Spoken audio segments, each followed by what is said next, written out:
Bonjour à tous et bienvenue au deuxième jour OS et aujourd'hui on est avec Romain Lemaire. Bonjour Romain. Bonjour à tous, merci de m'inviter. Comment ça va? Ça va très bien, première journée hier samedi qui a été bien rock'n'roll, j'ai pas bougé mes fesses de ma chaise, j'ai mangé sur mon stand et j'ai fini après 6h30, donc ça a été pas mal hier quand même. Ouais. Est-ce que tu es content pour l'instant du TGS?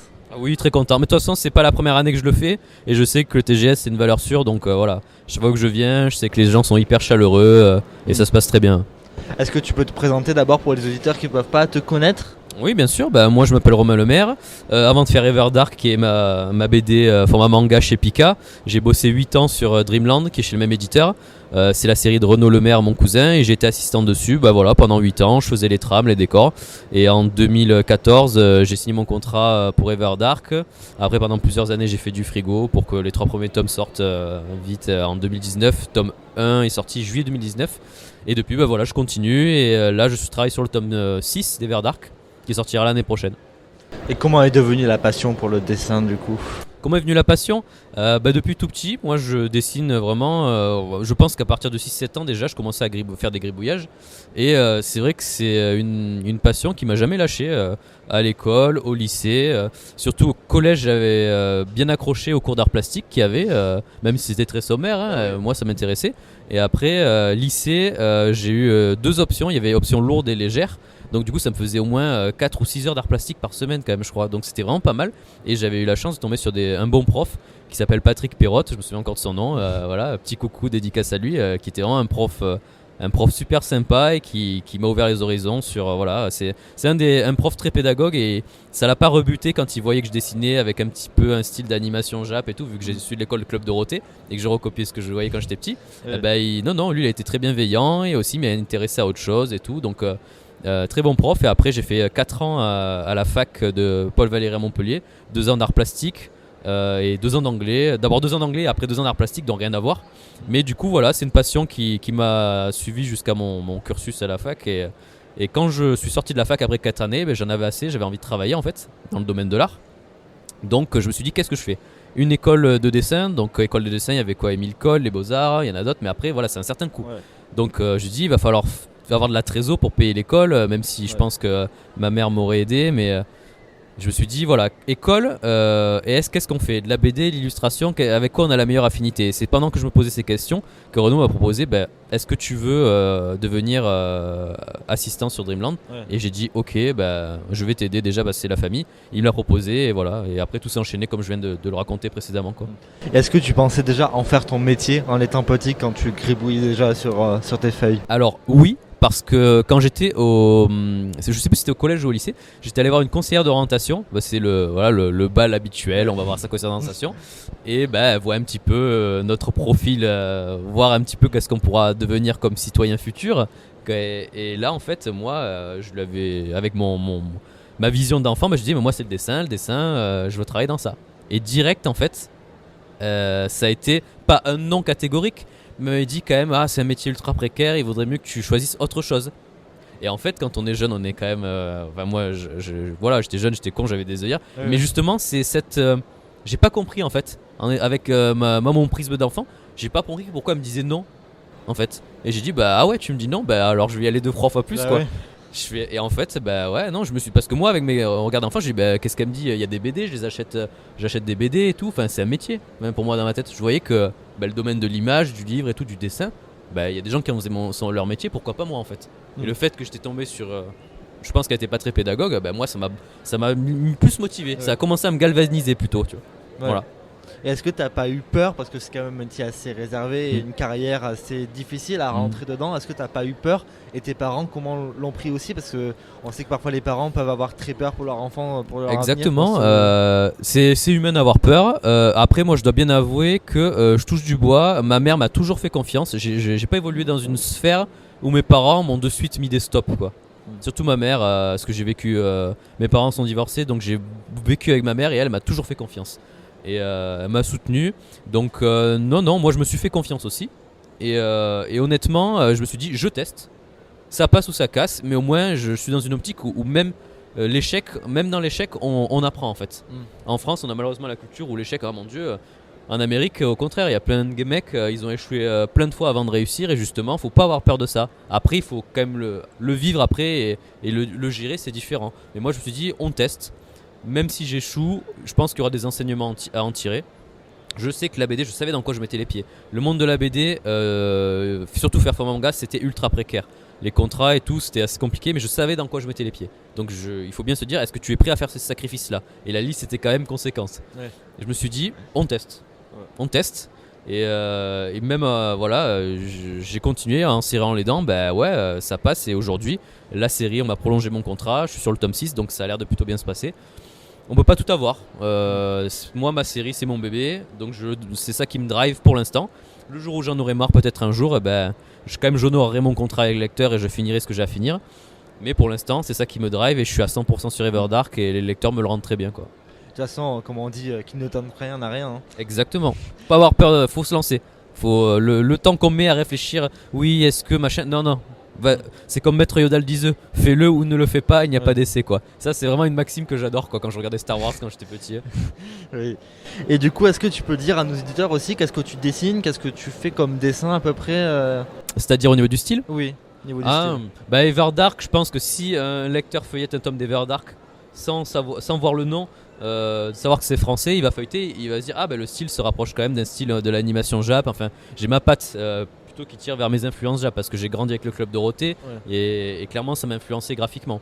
Après quand même quand j'ai commencé à bosser sur Everdark, rythme de 200 pages c'est un planning, il faut tenir. Donc à l'époque je pense quand je suis sorti de la fac j'avais quand même un style beaucoup plus réaliste. Je dirais pas juste que réaliste comics, mais j'avais un style beaucoup plus réaliste qu'on voit dans Everdark. Everdark, j'ai quand même trouvé un bon compromis entre styliser et me faire plaisir et faire un dessin assez chiadé. Mais oui, le style se rapproche quand même de mes influences d'animation Jap. Pour le découpage, Dragon Ball m'a beaucoup influencé, le rythme de découpage, la narration. Moi, après, un manga qui m'a beaucoup, vraiment, si je devais en choisir un, c'est Galaxy Express Ginga Tetsuno 39 de Leiji Matsumoto. Vraiment le tour de force de voyager dans l'espace à chaque planète, des histoires différentes, civilisations différentes et tout, histoires différentes. Enfin, moi, ça m'avait saucé de ouf. Il y a Dragon Quest qui m'a influencé, enfin plein de choses, quoi. Il y a beaucoup en roman, BD franco-belge, enfin il faut faire feu de tout. Quand on veut faire le travail d'auteur, en fait, il faut s'influencer de tout ce qui est à notre portée. Ça peut être les amis, tout, vraiment, les relations sociales. Faut se priver de rien en fait. Les influences, faut qu'elles viennent de tous les côtés. Et du coup, pourquoi être parti dans le style du manga, dessiné pour des mangas? C'est quand j'ai bossé sur Dreamland, c'est sûr que la question du format se pose. Bon, ok, je veux faire de la BD, mais il y a plein de formats différents. Donc en fait, pour savoir avec quel format on a le plus d'affinité, on est le plus efficace, il faut storyboarder. Ouais. Donc le storyboard, allez, on va tester des storyboards format franco-belge, une 50-60 de pages. On voit si on arrive à maîtriser le format et à faire une narration avec ce qu'on a raconté qui tourne bien, bon rythme et tout. Et au final, moi je galérais sur format franco-belge. Et c'est en bossant sur Dreamland où j'ai vu ce rythme de 200 pages, ce découpage. Et c'est comme par exemple dans One Punch Man, Murata, s'il veut prendre je sais pas combien de double pages pour décomposer une action, il se fait plaisir, c'est possible. En BD franco-belge, on peut pas faire ça. Vu la pagination très restreinte, on peut pas prendre plusieurs doubles pages pour juste balancer une scène ou une information. Non, faut optimiser. Après, des fois, il y a des trucs expérimentaux, il n'y a pas de souci. Je veux dire, il y a pas de case, on va dire. On peut tester, hein. Mais après, quand même, moi, en tant que lecteur, si le mec il achète sa BD, admettons, j'aurais aimé un format franco-belge, j'aurais fait un truc qui se lit en 2 minutes chrono. Ouais. Il attend, je sais pas, 1 an d'avoir son tome, il lit ça en 2 minutes, il va être dégoûté, il fait rembourser. Donc en fait, moi, j'essaie vraiment d'essayer qu'il y ait un très bon temps de lecture, que le rythme soit bon. Et ça, c'est très dur. Il y a plein de trucs à gérer quand on est auteur BD, en fait, pour que vraiment faire plaisir, que le lecteur passe un bon moment, en fait. Mais le choix du format manga, c'est vraiment quand j'ai bossé sur Dreamland et que j'ai vu en fait comment ça fonctionnait au niveau du rythme et que je regardais Renaud son découpage et tout. Je dis ok, je vais choisir ce format-là et on va voir. Voilà. D'accord. Mais c'est aussi parce que tu étais fan des mangas aussi, non? Moi quand même j'avais de la BD franco-belge quand j'étais petit, j'avais du Derzo, Goscinny, j'avais quand même pas mal de BD. Mon frère il avait du Frank Miller, du Batman, il avait des romans, les romans de Tolkien, Stephen King. Donc j'ai pas eu que du manga, non. C'est plus le manga quand même, c'est venu d'en avoir, c'est le Club Dorothée. Quand j'ai commencé à regarder le dessin animé du Club Dorothée, là je me suis dit ok, je savais pas que c'était tiré de manga à la base, les dessins animés. Et du coup en me renseignant je dis ok, il y a des mangas, et j'ai commencé à en acheter. Mais En fait, non, c'est pas les mangas qui sont venus. Mon frère en a acheté, mais quand même, on avait un peu de tout. Donc, mais pour moi, après, en style, en influence, c'est vrai que les mangas m'ont bien accroché étant jeune, quoi. D'accord. Et est-ce que tu peux nous dire si tu as des futurs projets ou pas à venir? Alors, futur projet, faut savoir qu'Everdark, ça me prend quand même quasiment tout mon temps. Vraiment, c'est mon bébé. Donc, pour l'instant, je vais amener la série où je dois l'amener. Tant que l'éditeur me dit continue et que les ventes sont au rendez-vous, ben voilà. Là, c'est une série quand même où j'ai tout écrit. Donc, si l'éditeur me laisse aller où je veux aller, il y a pas mal de tomes. Donc, je sais pas l'âge que j'aurai, si je peux continuer, et quel âge j'aurai quand je terminerai Everdark. Mais là, en parallèle, tu vois, je fais du concept 2D pour les statues de Renault de Dreamland chez Takacorp. Il y a des statues, là, ils sont exposants d'ailleurs. Vous avez la statue de Asmodeus en résine et un 6ème. Ben, j'ai travaillé dessus au concept 2D. J'ai designé un petit peu l'armure et tout, le socle, l'ingénierie en avance. Et là, on travaille sur la prochaine statue d'un des personnages de Renault qui s'appelle Prévis, la princesse des glaces. Et pareil, chez Takacorp. Et là, on fait des allers-retours avec le sculpteur et c'est un travail très long. C'est un travail à part entière en fait. Et c'est très long et ça me prend du temps. Et en parallèle de ça, sur les statues de Dreamland, je vais bosser sur une statue échelle 1/8 de Nier, le perso d'Everdark, un de mes personnages d'Everdark, avec Camille Arts, qui est une autre boîte du coup. Et c'est eux qui sont venus me voir en premier. Donc du coup je dis bah écoutez, moi je vous propose un concept 2D, ça leur a plu, échelle 1/8 et là du coup on va prendre rendez-vous avec Pika pour parler contrat et tout, mais voilà. Donc voilà, en projet sera plus travailler sur du concept 2D sur du produit dérivé pour Dreamland et pour Everdark. Voilà. D'accord. Et est-ce que tu as des prochaines conventions prévues? Alors prochaine convention, la semaine prochaine je suis au salon du livre de Boulogne-Billancourt à Paris. Et pour 2021 c'est terminé. L'année prochaine pour l'instant ça sera sûr, il y aura sur Angoulême et Japan Expo. Et pour l'instant j'ai pas fait mon planning de dédicace avec mon attaché de presse. On va cumuler toutes les demandes et j'en ai beaucoup. On va voir ce qui est possible de faire ou pas.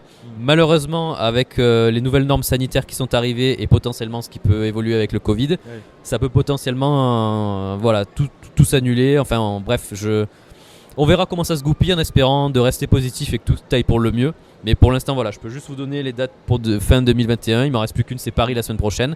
Et pour l'année prochaine, à part pour l'instant Angoulême et Japan, c'est les dates sûres. D'accord. Suivez mes réseaux sociaux et je communiquerai dessus. Voilà. Okay.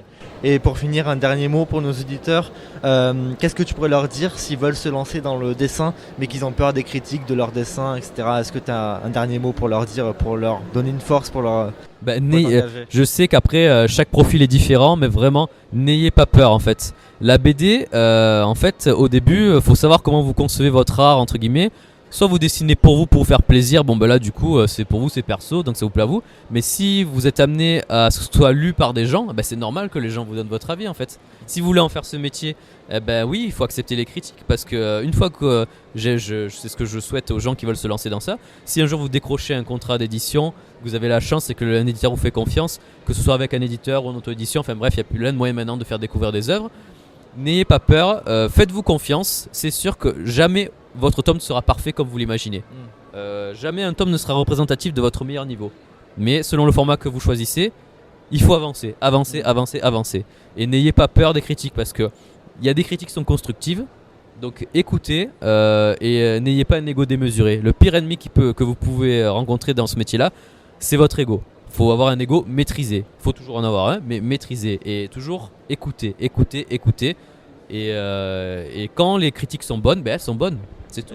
Et voilà, faites-vous confiance, mais toujours avancez. Ne perdez pas de temps à vous torturer, ça va pas plaire et tout. Faites, avancez. Et après, les critiques seront toujours constructives et vous ferez mieux la prochaine fois, même si au début ça marche pas. Eh ben au moins vous aurez appris quand même des choses pour la prochaine si vous avez toujours la volonté d'avancer. Voilà.